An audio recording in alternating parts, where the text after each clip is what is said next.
racer. And we're here on Rodeo Drive. I've never seen a car get more attention than this.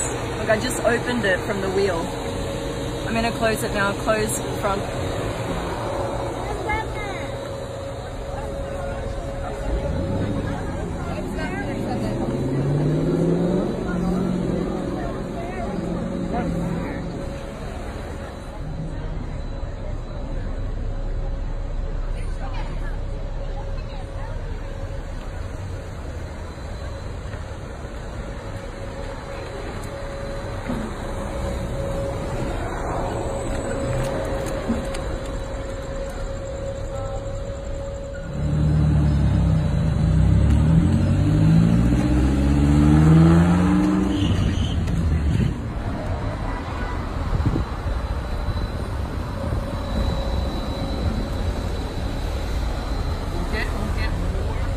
Looks like a single seater, but this car actually has 2 seats.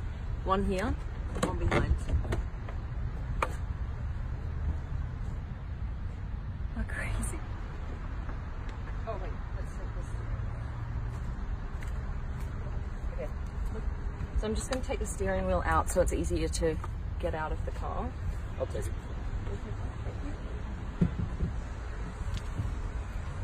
Hey, it's not too bad. Just a hop, skip and a jump. And this is a fully electric car and it starts at around 1500 horsepower. They wanted it to look like a fighter jet on wheels. This is where you charge the car.